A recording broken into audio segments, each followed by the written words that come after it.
Welcome to Sadok with Sandra. Sadok is Hebrew for just and righteous. Our mission here is to strengthen and develop our community through education, elevation, and empowerment. Hello everyone, we're going live from Champs Barber School in Lancaster County.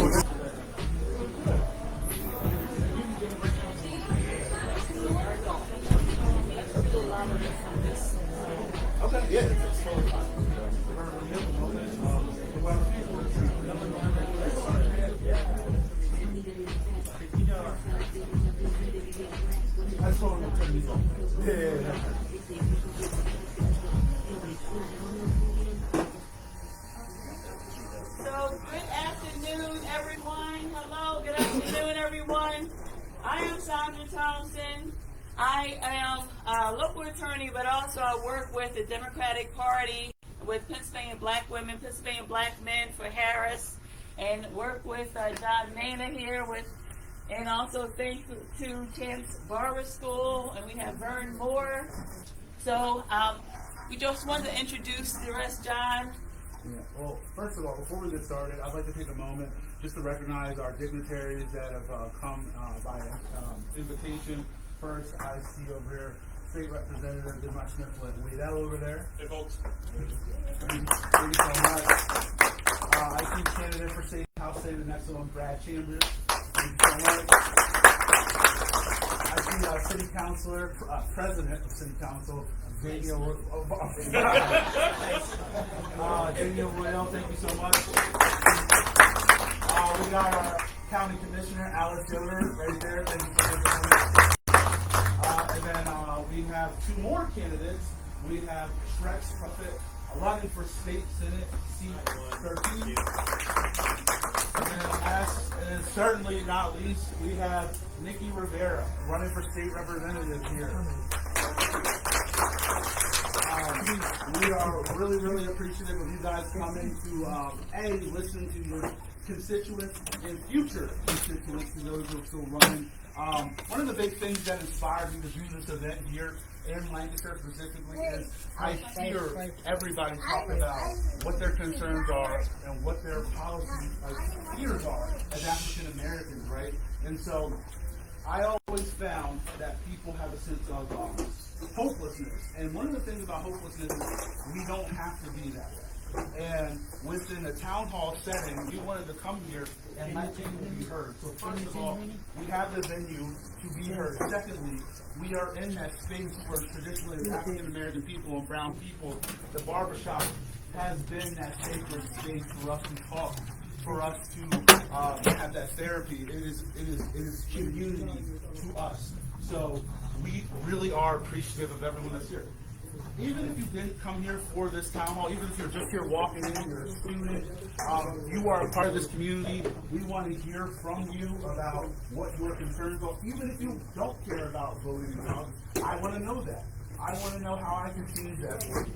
We want you to know that we care. We care about our community.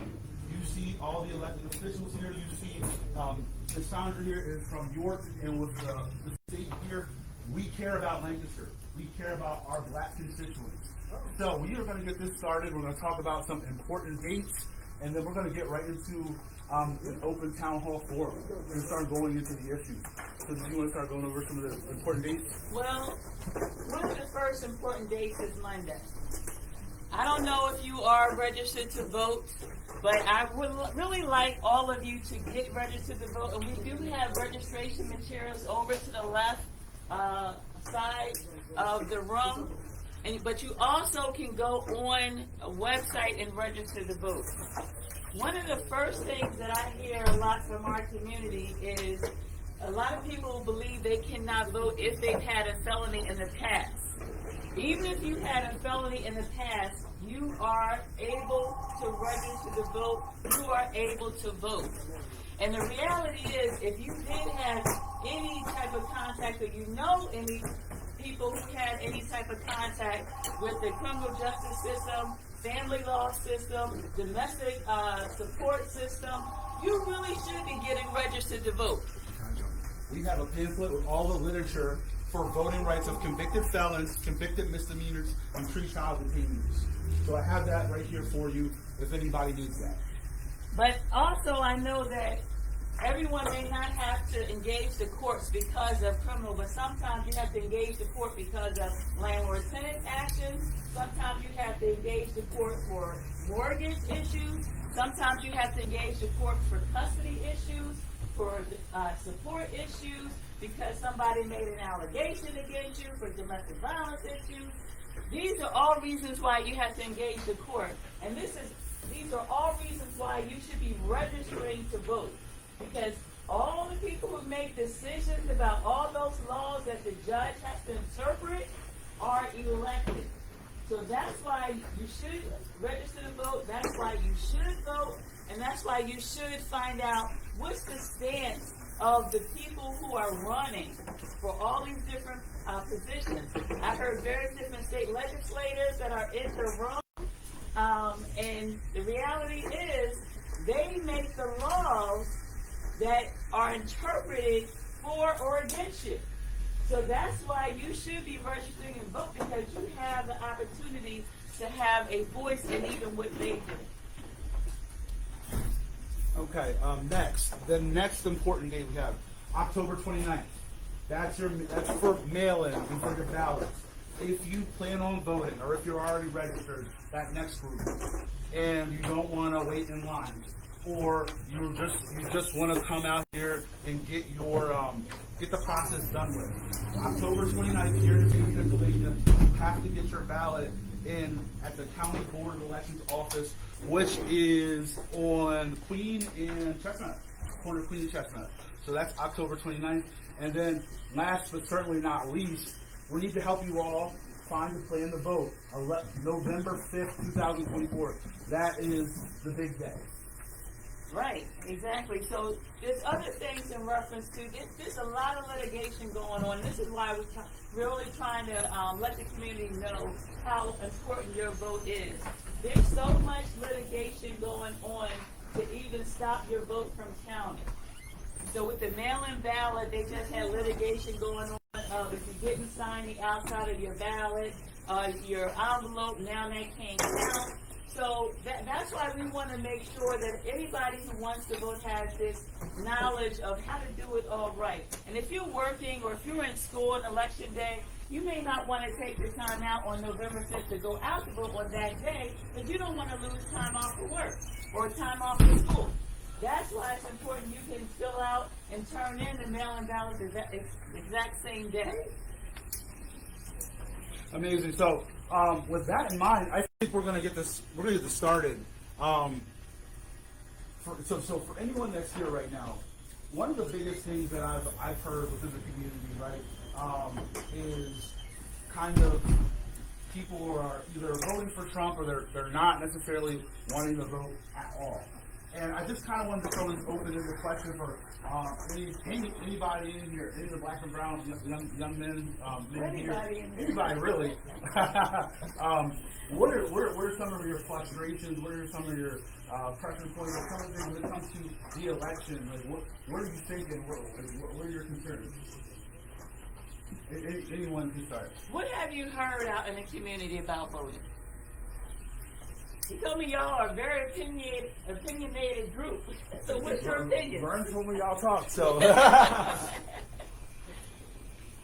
Any opinions? I see you smiling over there. What do you think? Just anything you heard? No? Okay. All right. I got one. I'll start it. All right. So, we're under the impression in here that voting for Trump is awesome because he's going to give us stimulus. He's going to give us money. Okay? We're all under that impression in here. Right. Okay? So, that's why we might want to vote for Trump. So, this is honestly, it's something. One of the things I say about Trump is he's a good marketer. That's one thing that I say. And obviously we know he came from television, so he knows about that type of thing. This is why back in, 2019, 2020, right before he stopped being president, when there was a stimulus check, he said, make sure my name was on it. remember, there was a lot of fight about even giving people that money. And then when it finally was given, he said, okay, make sure I get credit for that. Make sure my name gets put on that. Because why? If somebody sees a check, they see his name now, they believe he did this for me. This is where you have the president, you have the federal senators, you have the federal House of Representatives, and he does not act alone, he acts as a group. To those who are elected, Trump has made promises to give his billionaire buddies breaks and tax breaks. I have information here on Project 2025. I can give out some handouts. I can make that available. Project 2025 is like if you have a group of friends, right? Y'all make a plan. And they need one of you to exercise that plan. They need one of you to be in leadership to carry out that plan. That's Project 2025. Trump is that leader that they want to carry out that Project 2025 plan. And that Project 2025 plan takes away a lot that's going to keep you producing as an individual, producing as a community. Trump is trying to distance himself from that Project 2025 to say, I don't know anything about it and I don't want to know anything about it. But these people who have set that plan are backing Trump. Now just imagine a group of your friends who made a plan and said, hey, you John, I need you to carry this out. If you really are telling that group of friends you're not going to carry that out, would your friends still support you? Would they still lift you up? Would they still expect you to be that leader? No. So I'm just asking y'all to. This is some of the ones on Project 25. Did you want to jump in here? Yeah, the young man wanted to speak real quick. Okay, please. I got a question as far as like the Democrat Party. Yep. I'm real hesitant on them given the fact that they're pushing the transgender world. I know Barack Obama, he was pushing it really hard. And then Joe Biden obviously didn't do nothing about it. And I feel like it's just unsafe for the children growing up.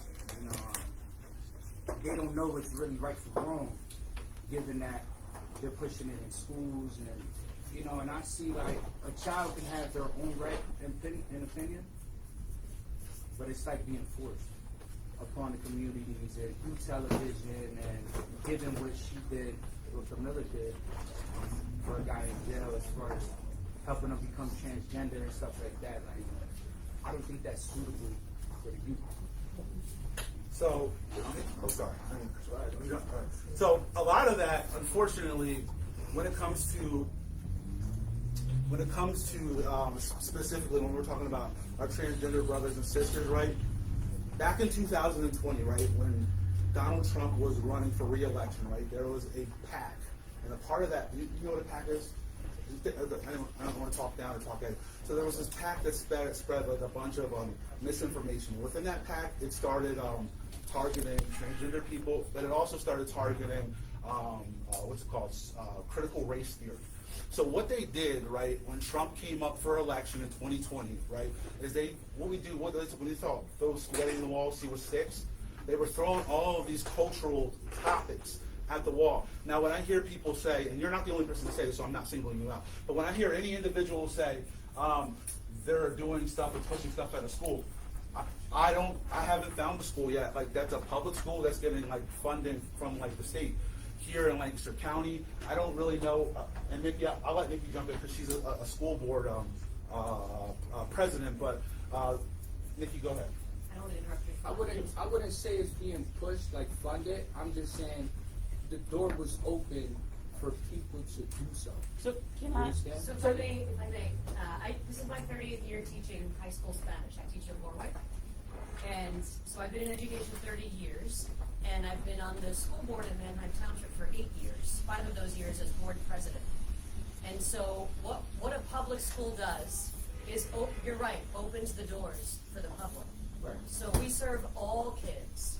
So because you might hear more about something, it's because there's more light shed on it, and there are more community members that are experiencing something. So that's when light is shed on something. But we in public education, we don't turn anybody away. So yes, our doors are open for everybody. And pushing, I think there's a lot of misinformation. I would agree with what John said. I have yet to find a school that is pushing or making kids be transgender. When a student or a family brings it up to the school, there are some needs, just like any needs that students have in a school district. So I wouldn't say it's being pushed. In my own personal experience with 2 school districts, I would say that it's that families and students are being tended to who have needs. And one of my things about any of those issues, whether it's LGBTQIA, whether it's transgender, the more we make any rule preventing something, or whether preventing religion, preventing identity, then that means they can always make that rule about what you identify as. So this is why I always say it's better to support those who do not, who allow you to be free. And if you're allowed to be free, that means you're allowed to be free in all things. So if somebody identifies as transgender, as somebody identifies as LGBTQIA, that does not affect my household. So I don't want anybody that's going to make any rules against that group, because eventually they're going to come for me, because that's history. You know what I mean? So that's why I support the parties that continue to allow freedom.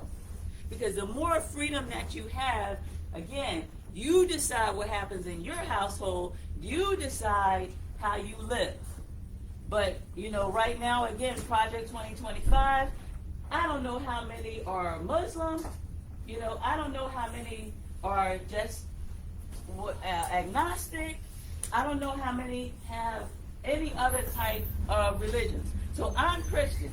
So Project 2025, if they say that Project 2025 is going to make everybody Christian, that doesn't necessarily affect me. But how many other people will it affect that you know?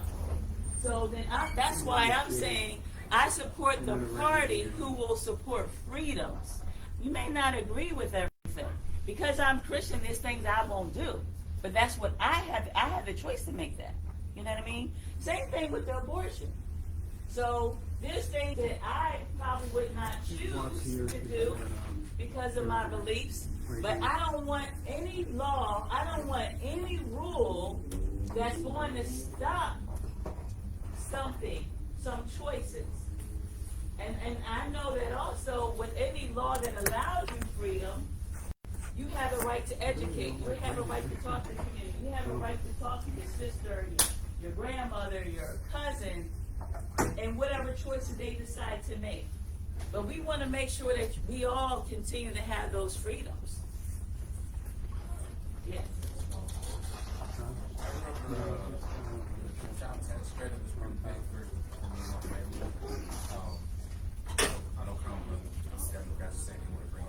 Right. And increase it actually. Try to increase the child sex education.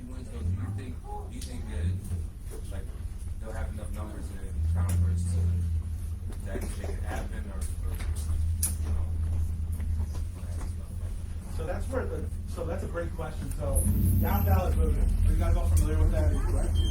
So like there's the Democratic Party, there's the Republican Party, and so on and so forth. So one of the biggest things that I've learned throughout our studies, Republicans vote down ballot. They don't even care about the neighbors, just vote down ballot. And what we've found over the years, right, is that a lot of our Democrat support is not always down ballot. So we're making concerted efforts, right, every election, that we are aligning ourselves with humans and individuals that will align with whoever the president and their campaign or platform might be, right? And so right now on our down ballot, for everyone who lives in New York, you'll have the chance to vote for president, you'll have the chance to vote for a United States Senator and Bob Casey, and you'll have a chance to vote for either one state senator and probably one one state representative based on where you live. And so what you want to do is super important to look at. And there's this resource called Vote 411. That's all it's called, vote411.com. Literally just gives you a highlight of each candidate that is going to be on the ballot for your local election. And what you're going to go then, and then making sure that the Harris campaign can absolutely make these promises work and get through the House, right? We are going to have to get Democrats in the Senate. We're going to have to get Democrats into Congress, right? Excuse me, into the House. So that's how that's going to work. It's simply it's democracy after democracy. So yeah, and yes, the president can get support if you vote. And as he said, down ballot. There are people who are running for U.S. Senator, as he explained. So as long as we vote, then the president will have support. Otherwise, they have to try to do things by executive orders.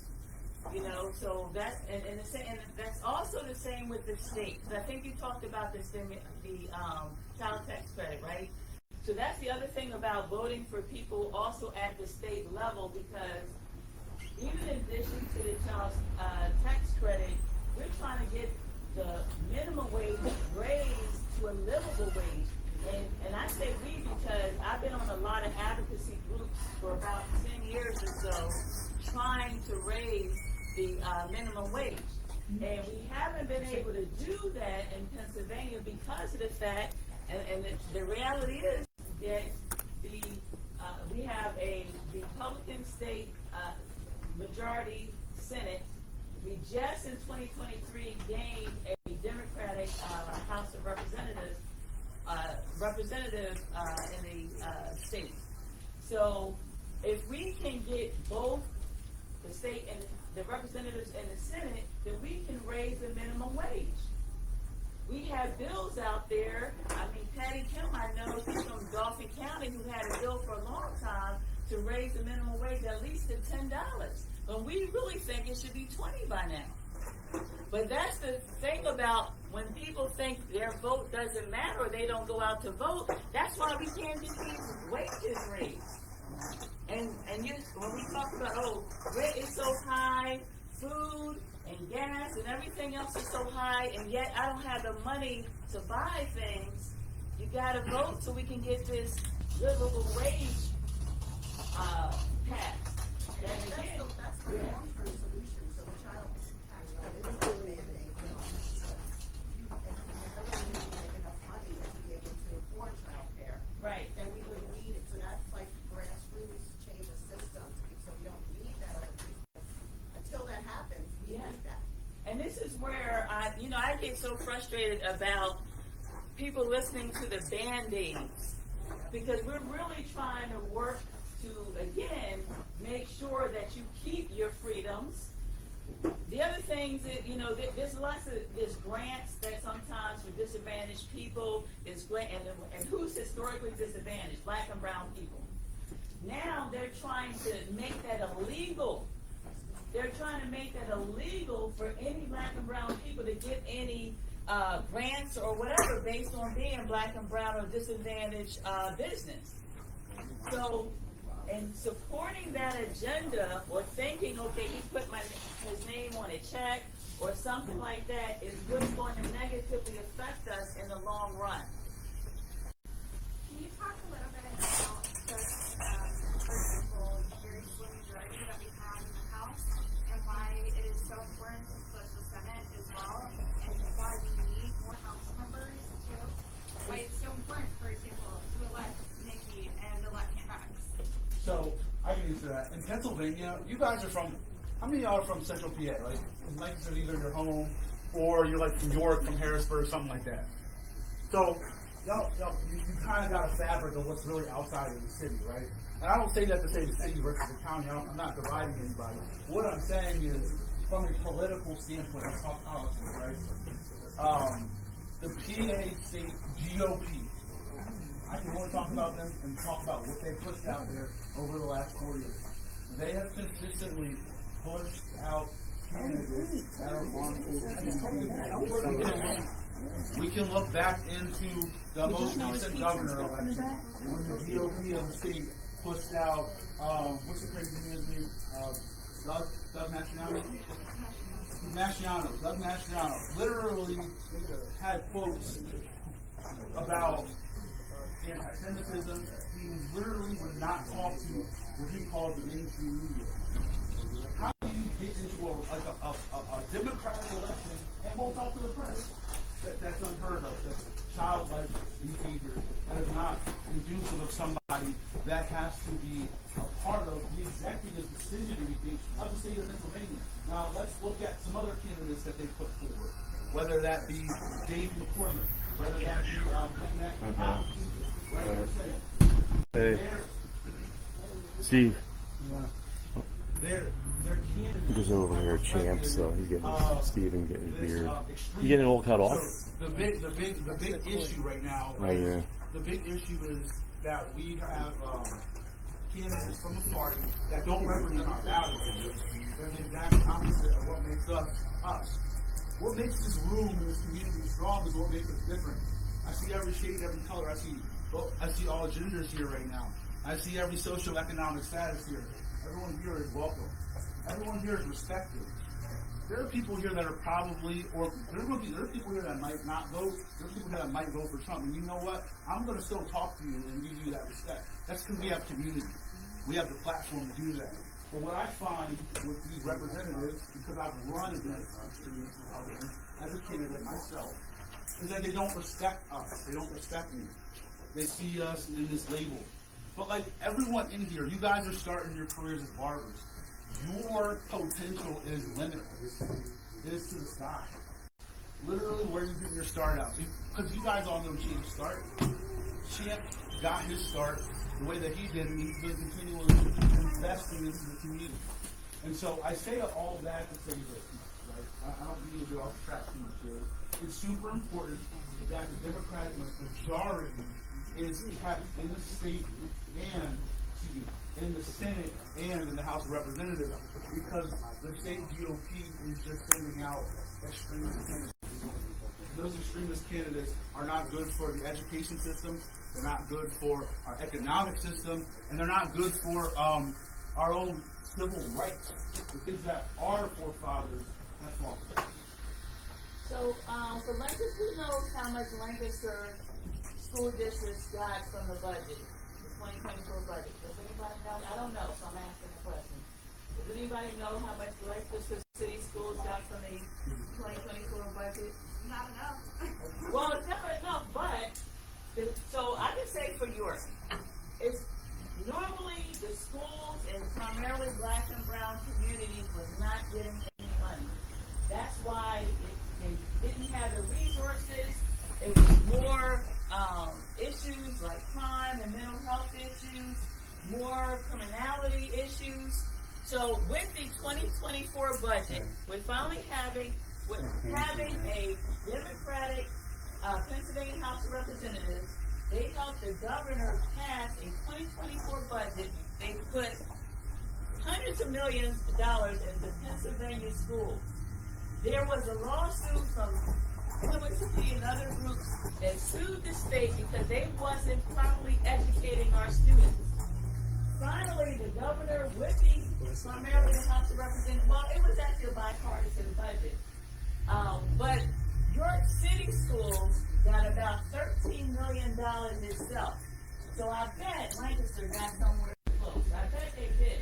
Because Lancaster, all the disenfranchised schools got a lot of money to make better, I'm not going to say good, but better on what they were previously given. And that happened because of the fact that we finally had somebody who was willing to put more money into the schools.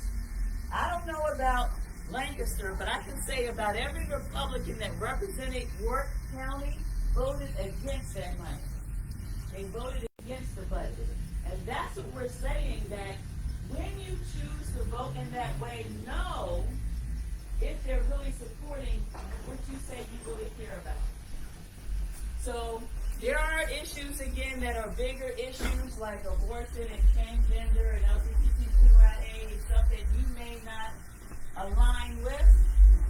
But look at the livable wages, look at the child tax credits, look at maintaining the ability to qualify for grants and loan forgiveness. I don't know anybody who had to qualify or needed student loans. I'm a person who did. But the fact that the benefits of a person who are trying to give loan forgiveness is phenomenal. And the Republicans are fighting against it. They are taking them to court to fight against it. So you talk about like lawyers, I came from Philadelphia, Germantown area. So I didn't come from money, so when I went to law school, I had to take out all those grants and loans and all those things. And now they're making it harder for people who are coming from nothing to become educated. And if you do become educated, then they want to keep you indebted. Because the more indebted you are, the less you pay attention to what's going on in politics. The more you have to worry about your rent, the more you have to worry about expenses, then you're not paying attention about that because you're just trying to live. So again, the Democrat candidates are trying to make sure that you can do it all, have a quality life. So that's the other issue with that right to life, quote unquote, because it's not a right to quality life. Every time you're trying to get that quality, they fight against it. Yeah. So, as a commissioner, I hear housing, affordable housing being Right. Mom, come on. Mom. I feel like that's an issue. Because we have the first president that's actually has put out a plan to do something around housing at a federal level. That's not being done. So I don't know. Is anybody thinking that affordable housing or housing is awesome? Right. Yeah, he's like, look, affordable housing. He's nodding his head like, absolutely. Yeah, I mean, I'm hearing I that. haven't come across anybody. I mean, it's Right. one issue. I mean, we look at issues related to homelessness, but it's also for people that have a good job and trying to either rent a place that's unaffordable. But we have the first person that's actually thinking about or has a plan. Right. They're going to do related to housing. Right, that's right. I mean, I think she's trying to build millions of houses to try to combat the homelessness.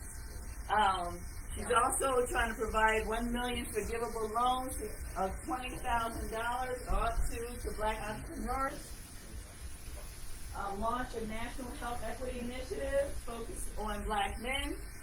Trying to finally get marijuana legalized at the federal level to break the barriers. Right now, right now, they have medical marijuana laws, even in Pennsylvania. However, the DUI laws contradict. So that's why, again, we have to vote. We have to vote for state legislators so they can get those DUI laws to match up with the legalization of marijuana. Because if you drive with any marijuana in your system, and especially if you let your medical marijuana card expire, as a lot of people wind up doing, then you're going to likely face a DUI just because any amount is in your system. So we need legislators to start matching up those laws to decriminalize marijuana all across the board. And so these are the candidates who are willing to do that. And then that's the other thing for the homeowners who are willing to provide lower rent and a down payment assistance to help people to buy homes.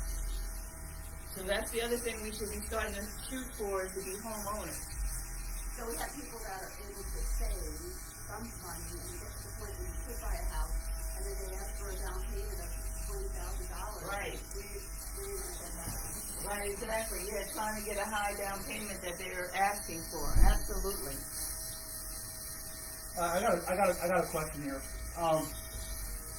got it from the audience. It says, why is the local Democratic Party losing the faith in the black voters, and how can they end that relationship? So, this is what I'm talking about, Lancaster County, I would assume. I think with that question, right, and to answer it like honestly and frankly, because you're going to find in every community that's not black dominated, right? Like, I'm not like, talking like a city like Philly or Baltimore where it's predominantly black. I'm talking about like a city that's less than 20% black, right? You are going to probably find that friction. And this is not a good thing, by the way. I'm not throwing anyone under the bus. And this is not anything to be proud of, right? You're going to find that friction in that political sphere of black people meeting, and then black people hearing the Democrats say one thing, and then another thing happening, right? That has been the historic issue. And there's a reason why I hear young brothers coming to me talking about they're not either voting or they would even consider Trump, right? And then they'll have people who are influential who speak like them. And by them, like I'm like, it could be like a rapper, it could be like a movie star, someone that's influential, right? Because think about it, right? What's happened over the last 50 years? A lot of our after-school and social programming have kind of withered away. And then we have devices. With our devices and being younger, we have influences from people who maybe we're not should be influenced by, right? So what ends up happening in there is there's a distrust because we see these things about, well, let's go back to George Floyd for a second. I would like look at that moment and say, everyone like really like got on board and engaged with that and did something for like a couple months ago with that. And then right after that, there was a lot of like, well, what happened? But here's what I will say, and what I will say about Vice President Harris, and what I will say about Joe Biden. They did push through and did do things for African Americans. They did advance a lot of those things. When you look at the COVID relief and all the trillions that went out, that went to infrastructure, that went to infrastructure as far as high-speed internet. It also did the stuff involving insulin, capping insulin. That is Joe Biden. There was also the anti-lynching act. That was also a part of them. And then when you go back to Vice President Harris also, because she's running for president, she is at the source of political attack. But if you look at her time and her record as a senator, right, specifically a senator after she was an attorney general, she has been on the right side on trying to pass legislation that is trying to ban and in what they call it, the immunity, what is this, Please? Yeah, the immunity. Please qualified immunity. Qualified immunity. She's been on the right side of trying to quell all of these issues. So there are progress going on, right? But to the outside view, it's still not enough. And I think the party will tell you about that because the party, as of this week, was just saying, oh, we need to focus on black men. That just happened this week. And think about it. It's October. Why is the party just talking about black men? It's October. But let's look at it from a realistic lens here. Vice President Harris got in July, right? August, 3 months in, they did make an effort to address black men. And if you wait a second, I will read what she submitted to black men. And this was just reported earlier this week. So I have that. I think I just said it, but It is up. We're going to be providing $1 million in loans that are fully forgivable to black entrepreneurs and others to start a business. I gave him 10. Oh, you did? Okay. Training and mentorship Cool. programs that help black men I had to leave. I got 10 signs. Going over there. and lead their communities, including pathways to become cheaper. Supporting a regulatory framework for cryptocurrency and other digital assets so black men who invest in and own these assets are protected. Thank you. Launching a national health equity initiative focused on black men. Have a nice day. Diabetes, mental health, prostate cancer, and other health challenges that disproportionately impact us. And lastly, and she was just talking about this, the legalization of recreational marijuana and creating opportunities, right, for people that look like us to actually succeed and be a part of the industry. Because when you look at it from an equity standpoint, the marijuana industry right now is very inequitable. Why? Because look at how many black men are incarcerated because of marijuana, right? It's now not, people are now not going to jail for the way that they used to be. And now there's a bunch of white people making a ton of money off of it. So that needs to be reversed. Like, there needs to be an equitable scale there. It can't be, they need to go out of their way to invest in. People get their records expunged, and it's almost like a form of reparations. So the other thing I want, oh, go ahead, you go. There you go.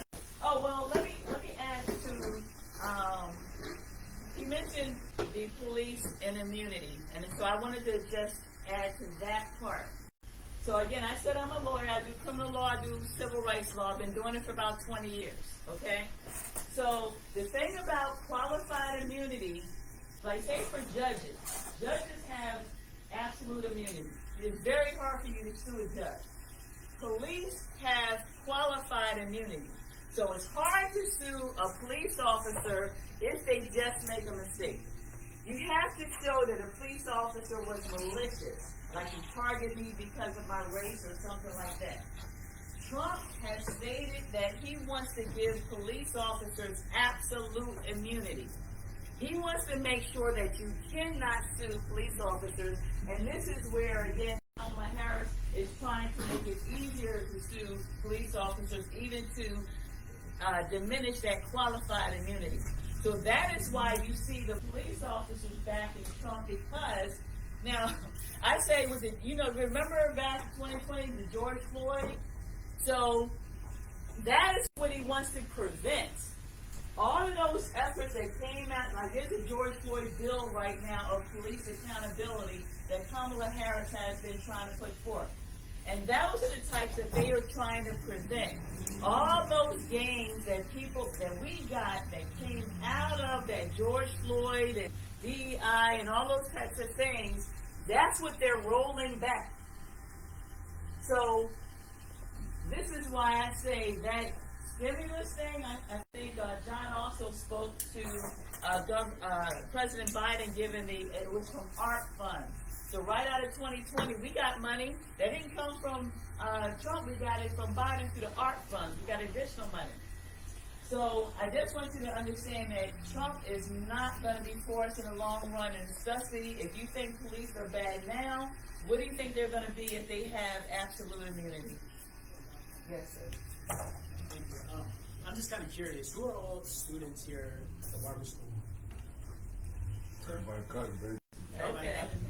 I'm just curious. What's your number one goal for when you graduate from here? We just go around. I'm just curious, like your personal goal. What's your goal once you're done here? Or just your goal? Is it to buy a house? Is it to start a business, your own barbershop? Start a business?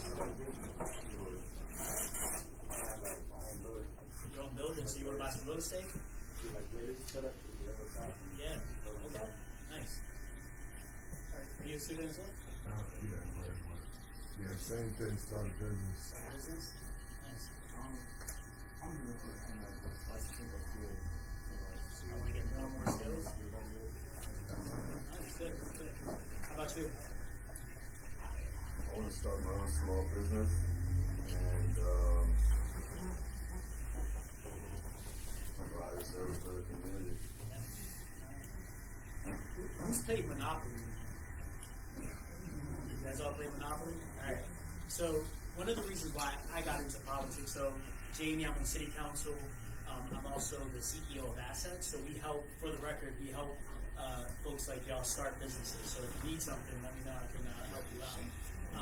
But one of the reasons why I decided to get into politics is because I realized that you could learn how to play the game, right? So a Monopoly, they teach you how to play the game. You have your own rules. Now, how many of you have played with someone else and had a whole different set of rules depending on who you're playing with? I see you smiling, right? Because everybody has these tweaks to the rules that all of a sudden you play in a different household. They have a whole different way of playing that game. And then I started to realize that you can teach someone how to play the game, but it's the people that make the rules that have the advantage in winning that game, right? So when you think about politics, what I want you guys to think about is that in November, this is a team sport. You have two teams that are playing right now. You have the red team and you have the blue team.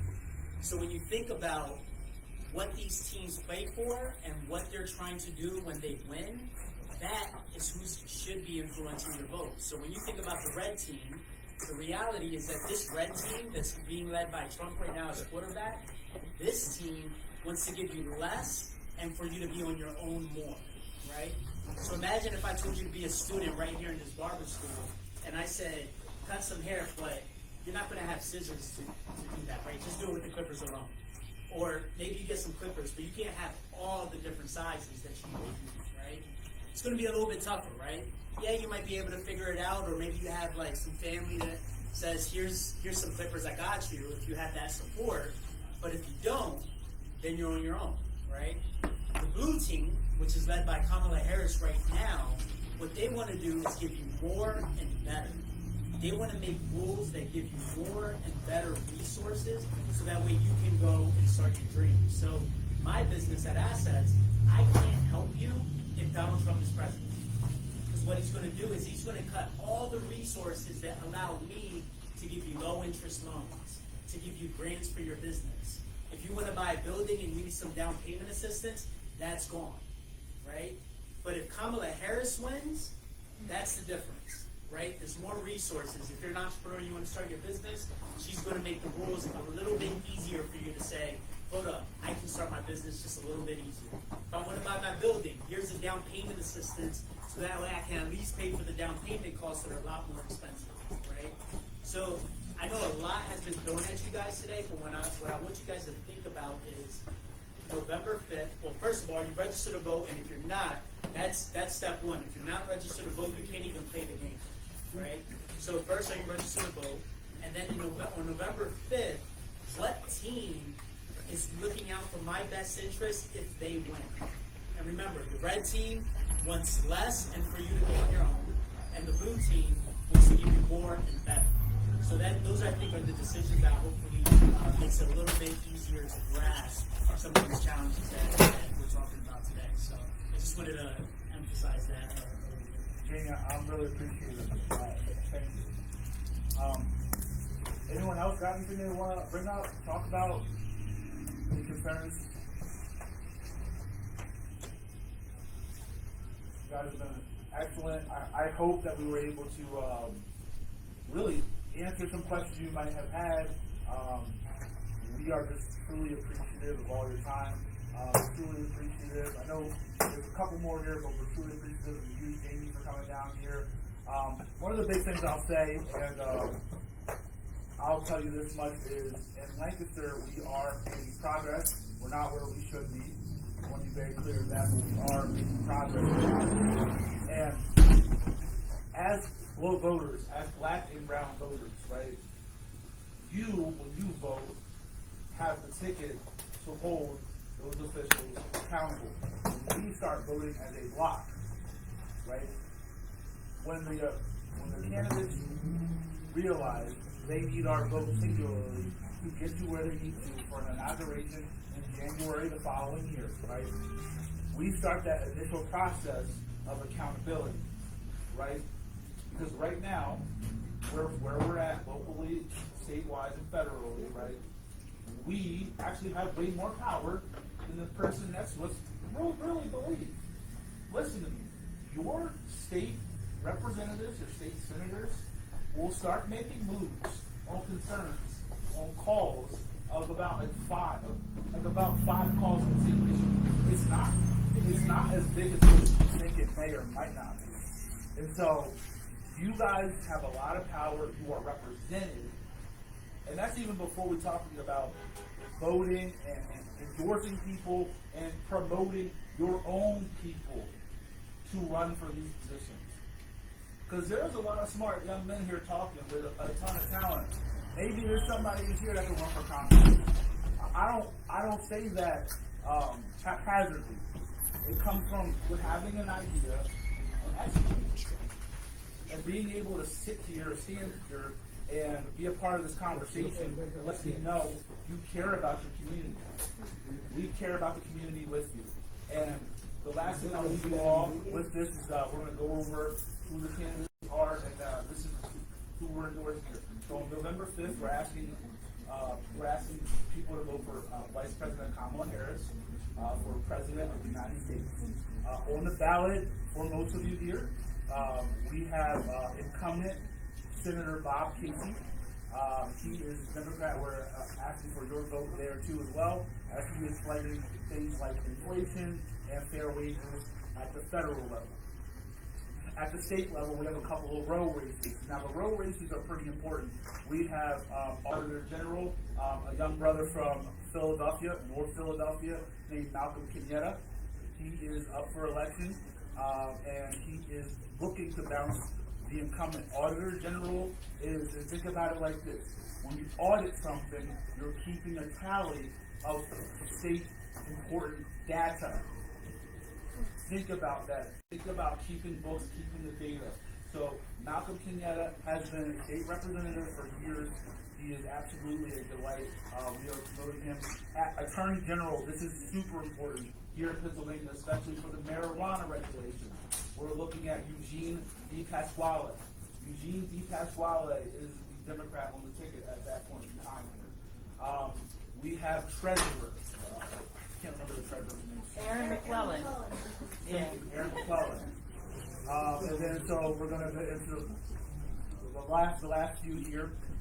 We have in Lancaster County just a couple of state representatives. The representatives that most likely represent the people here are going to be Ismael Smith-Waddell. He's uncontested. He's going in there. Nikki Rivera, the woman who was here earlier talking about school board, she has a contested election here, and her district represents North Lancaster, Mannock Township, and East Petersburg. She has her full endorsement, and she is also cares about our issues, so we definitely want to get out there and show her our support as well. And then, last but not least, we have two more. State Senator Trex Profit, who was here as well. He's running in State Senate 13, which is South Lancaster, which is us. He's running against long-term incumbent. We're not going to say his name. We're going to no need to promote him. He's running against a long-term incumbent who really does not care for anybody but the status quo. And Trex is the guy. Trex, like I said, he came here today. He cares about the issues. And then we have Brad Chambers. Brad Chambers is running for the state senate, state representative, and he represents, if you look out there, Columbia, West Enfield, East Enfield, Mountville, Manor Township. That is a weird district, but yeah, that's that. So if you live in any of those places, you'll have a chance to go for Brad. That's who our elected officials are. Again, if you need to know, say you live in a weird place, maybe you don't live in these districts, vote 411.com. It's going to let you know who all the candidates are, all right? I'm John Mina. Vern, Champ, thank you so much. Thank you so much for your help. Everyone, you did an amazing job today. Jamie, I appreciate you. Give yourself a round of applause. And again, there's pizza in the back. Please eat all that pizza. Brought to you by Pennsylvania Black Men for Harris. Thank you. This has been Straight Talk, Season 1 of Sadak with Sandra. Remember, your mind is a weapon. When you pursue education, aim for elevation, and channel your creativity into empowerment, then no door can hold you and no one can stop you. Your mouth is a weapon that can slay your doubts and insecurities. Speak life to yourself. Nugget of encouragement, things will be alright, so quit your worrying. I get it, the odds seem stacked back against the wall, but even consider it such, know you'll stand tall. Sat and watch from the sidelines, one too many times, wicked games to play, make me wanna lose my mind. Found solitude, knowing it'll be over soon. Ever need a boost, count on me for the 1-2. Trouble don't last when the tough get going. Baby, all we do is win, so show me my opponent. Adversity, doubt, stress, could care less, cause how we handle those like an S on our chest.